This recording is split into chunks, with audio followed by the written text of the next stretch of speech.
kadang-kadang eh, tidak mengikuti pola tadi ya, tapi kita masih bisa membaca polanya. Seperti soal ini. Berapa? 1 kurangi setengah dikali 1 kurangi sepertiga dikali 1 kurangi seperempat kali 1 kurangi 1 per 2020 misalnya ya. Nah, kalau ketemu pola seperti ini, barisan aritmatik tidak masuk, barisan geometri tidak masuk, gitu, apalagi ini dikalikan ya. Maka yang pertama kita harus ingat ya, kerjakan saja yang bisa kita kerjakan gitu. Apa yang bisa kita kerjakan pada kasus ini kan bisa kita hitung setengah gitu ya. Ini juga bisa kita hitung 2/3 gitu ya. Ini bisa kita hitung 3/4 kan. Nah, udah kelihatan tuh polanya. Maka yang ini berapa? 2020 kurangi 1, jadi 2019 dibagi 2020. Nah, udah tinggal dioperasikan aja. Tuh ya. Sehingga diperoleh hasilnya 1/2020 gitu. Jadi kadang-kadang kita terlalu banyak mikir, tidak mengerjakan yang bisa kita kerjakan, sehingga tidak ketemu, tidak segera dikerjakan gitu ya. Atau bagaimana bentuknya begini, ini melibatkan faktorial. Ini juga sama. Nah, tentu kita harus ingat n faktorial itu 1 kali 2 gitu ya, kali 3 sampai n sampai kali n ya.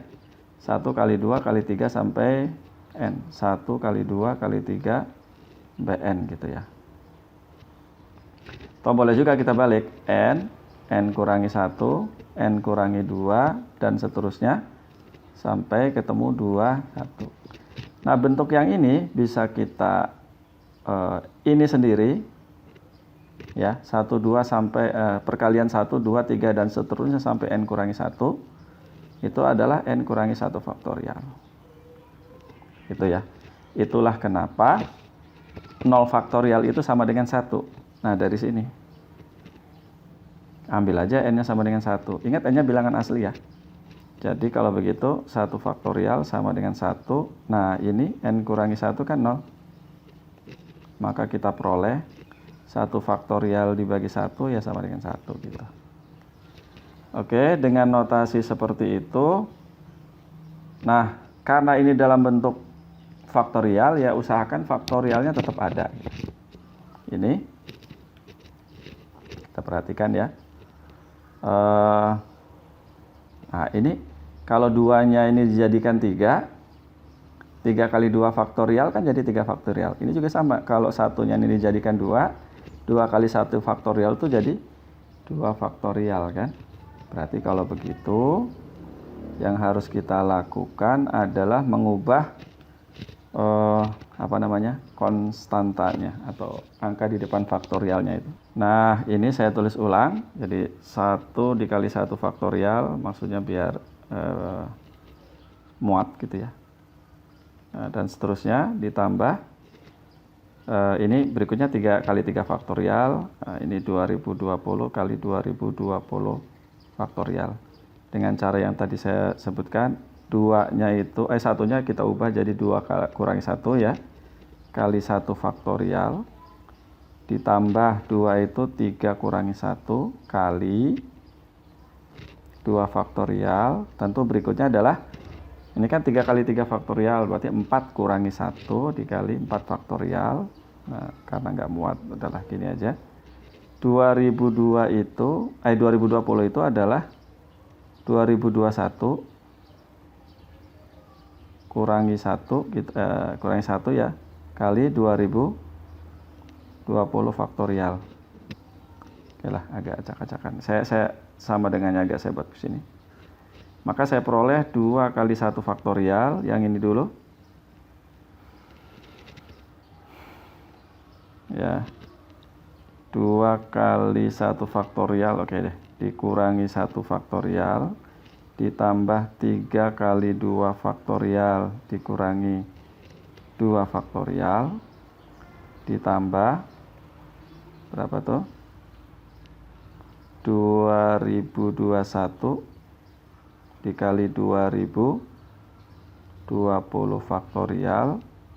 Oh ya, harusnya nulisnya gini kalau tidak muat.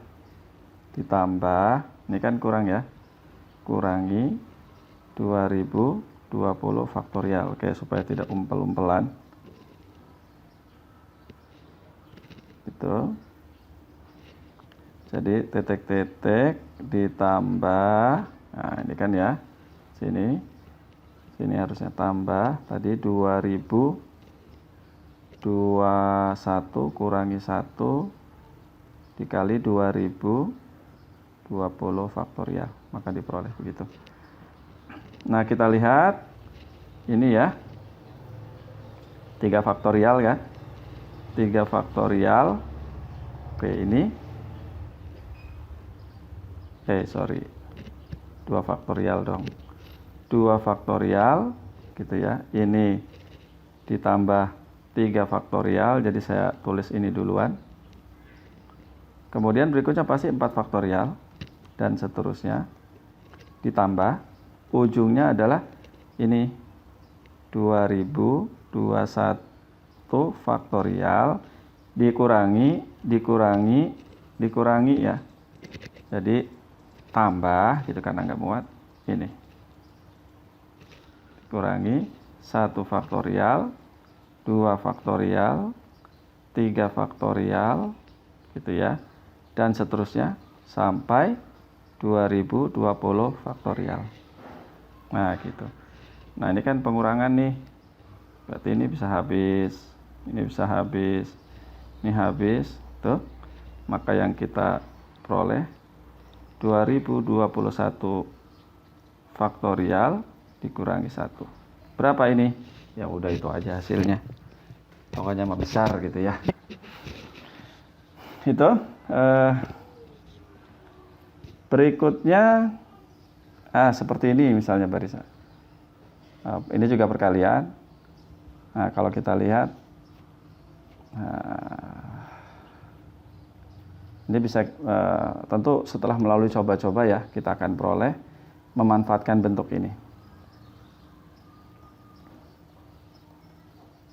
Ini kan sama dengan A kuadrat kurangi B kuadrat gitu ya. Nah, kalau kita lihat 2 tambah 1 itu 3. 3 itu 4 kurangi 1. 4 itu 2 kuadrat. Nah, berarti 2 kuadrat kurangi 1. Oke, berarti kalau begitu yang ini sama dengan yang ini. Saya ubah jadi 2 kuadrat kurangi 1. 2 kuadrat tambah 1. Dan ini 2 pangkat 4 tambah 1 dan seterusnya. 2 pangkat 2 pangkat 20 tambah 1. Gitu ya. Nanti sama dengan yang ini. Itu kan A kuadrat kurangi B, A kurangi B ditambah dikali A plus B. Nah, akan diperoleh 2 pangkat 4 ya. Kurangi 1. Ini 2 pangkat 4 tambah 1. Berikutnya kan 2 pangkat 8 kan. Tambah 1 dan seterusnya. 2 pangkat 2 pangkat 20 tambah 1 gitu. Ya, ini bisa kita hitung juga, yaitu 2 pangkat 8 kan. Kurangi 1.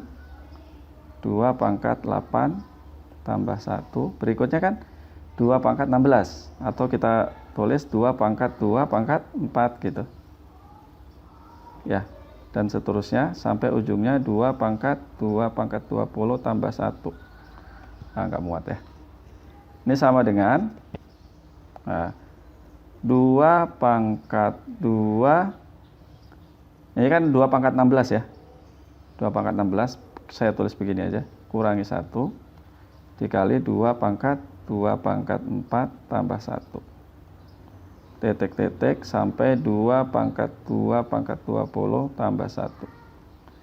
Kalau pola ini kita lanjutkan, nanti ujungnya akan kita peroleh 2 pangkat 2 pangkat 20 kurangi 1 gitu ya. Nah, ini tentu ada titik 3 ya, ke bawah. Kalau di LaTeX jadi apa tuh? V dots ya. Vertical dots. Dikali 2 pangkat 2 pangkat 2 pangkat 20 tambah 1. Maka akan kita peroleh, oke lah saya taruh sini aja. Saya peroleh 2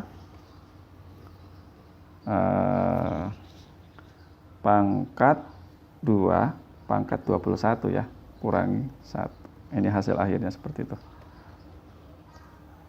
Ya tidak usah dihitung berapa besarnya ini, pasti besar sekali. Oke, berikutnya, nah yang seperti ini terkait dengan barisan ya. Kembali lagi yang harus kita lakukan ya, ini kan jumlahan ya, Kalau dinyatakan dalam notasi sigma itu kan sigma 1 per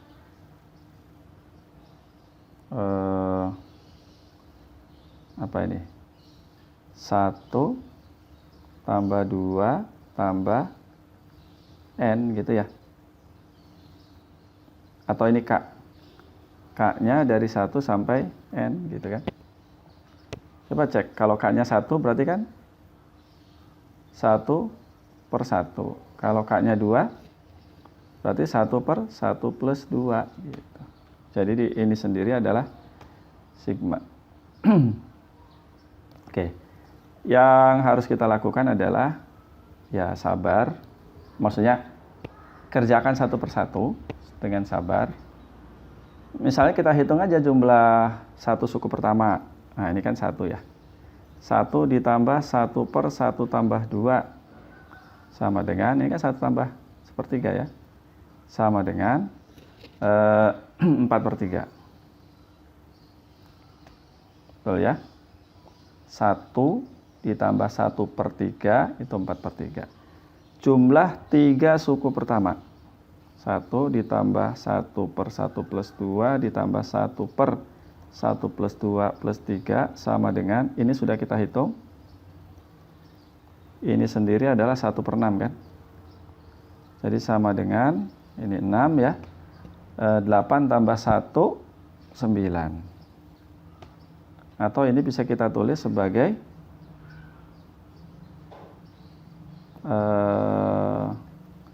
dibagi 3 sama dengan,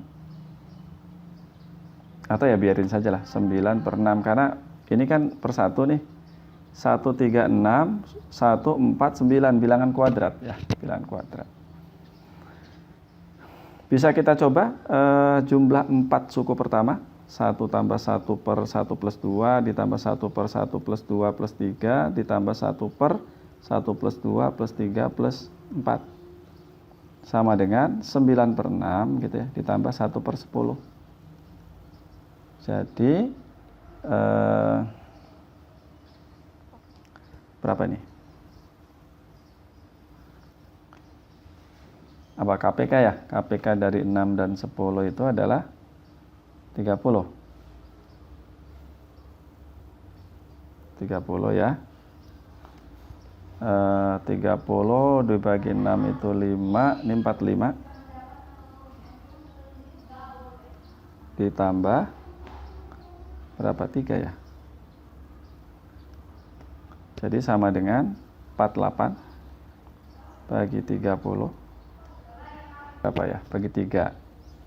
Maka bawah jadi 10, yang atas itu kalau dibagi 3 16. Oke, 1, 4, 9, 16 itu bilangan kuadrat ya. Bilangan kuadrat.